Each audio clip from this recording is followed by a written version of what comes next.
सर्वेभ्यो नमो नमः। Learn Sanskrit YouTube channel में मैं आदित्य आप सबका स्वागत करती हूँ।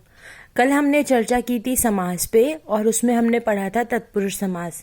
आज का टॉपिक है द्वंद्व समास। आज हम बात करेंगे द्वंद्व समास पर। द्वंद्व समास में 3 भेद होते हैं, इतरेतर, समाहार और एक शेष। ठीक है, इसके बारे में हम आगे चर्चा करेंगे। सबसे पहले जानते हैं उभय पद प्रधानो द्वंद्व, अर्थात जिस समास में सभी पदों के अर्थ की प्रधानता रहती है वह द्वंद्व समास होता है। ठीक है, ये था हमारा द्वंद्व समास परिभाषा। ठीक है, आगे हम पढ़ेंगे द्वंद्व समास के नियम। द्वंद्व समास के नियम इस प्रकार है कि दोनों पद प्रधान होते हैं। विग्रह में प्रत्येक पद के बाद च लगता है, विग्रह में। ठीक है, याद रखिएगा, विग्रह में प्रत्येक पद के बाद च लगता है। अंतिम पद में लिंग के अनुसार ही समस्त लिंग होता है और दोनों पद विपरीत शब्द होते हैं। दोनों पद का एक दूसरे से संबंध रखते हों। ठीक है, द्वंद्व समास में समस्त पद प्राय द्विवचन या बहुवचन में ही होता है। तो ये कुछ नियम थे द्वंद्व समास के और इसी के अकॉर्डिंगली हम समास विग्रह करते हुए समास देखते हैं। ठीक है, तो आइए सबसे पहले जानते हैं इतरेतर द्वंद्व क्या कहता है। जहां बीच में और का अर्थ होता है वह शब्दों की संख्या के अनुसार अंत में वचन होता है। ठीक है, यहाँ पे क्या कह रहा है कि जहां बीच में और होता है। ठीक है, आइए उदाहरण से जानते हैं। जैसे समस्त पद यहाँ दिया हुआ राम श्यामऊ, माता पितरऊ, काक बकऊ। ठीक है, समास विग्रह करेंगे तो क्या आएगा, रामश्च श्यामश्च। मैंने आगे बताया था कि दोनों शब्दों के बीच में च लगता है। और यहाँ इतरेतर द्वंद्व की बात करेंगे तो यहाँ और आएगा। ठीक है, अर्थ देखेंगे, राम और श्याम, माता और पिता, कौआ और बगुला, काकश्च बकश्च, कौआ और बगुला। तो ये था हमारा इतरेतर द्वंद्व।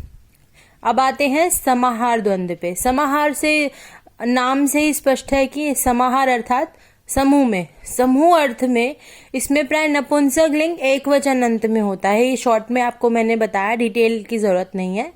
समस्त पद क्या है, पाणी पादम, पाणी च पादव च। ठीक है, हाथ और पैरों का समूह। और जो है वो जरूरी लगेगा, पर यहाँ क्या है, हाथ और पैरों का समूह है, दिन और रात का समूह है, एक दूसरे के बिना अधूरे हैं। ठीक है, तो यहाँ समूह के अकॉर्डिंग जब बात होगी तो यहाँ समाहार द्वंद्व होगा।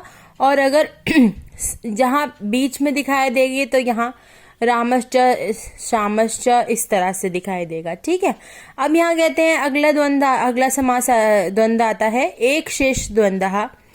इसका द्वंद्व समास का तीसरा भेद है। क्या कहता है कि समान आकार वाले शब्द में से एक शब्द शेष रहता है।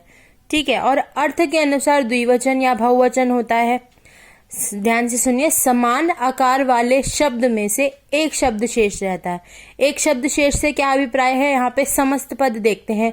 कलशौ, अब कलश के साथ में हमेशा आपको खुद लगाना पड़ेगा कि घट लगा सकते हैं, घड़ा और कलश। ठीक है, तो यहाँ पे एक शेष रहा है, पर विग्रह करेंगे तो यहाँ आ जाएगा घटश्चः कलशचः, अर्थात घड़ा और कलश सॉरी। इसी तरह से आ जाएगा हंसौ, हंसी च हंसः च, हंसी और हंसः। यहाँ पे कुछ बदलाव नहीं आएगा, यहाँ पे जो है एक शेष की बात की जा रही है।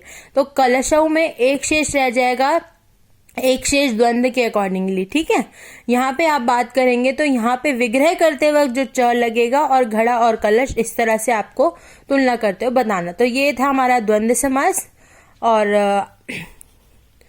फिर मिलते हैं नेक्स्ट वीडियो में। Till then take care, bye bye. Please do hit like button and share, also subscribe, press the bell icon. Thank you.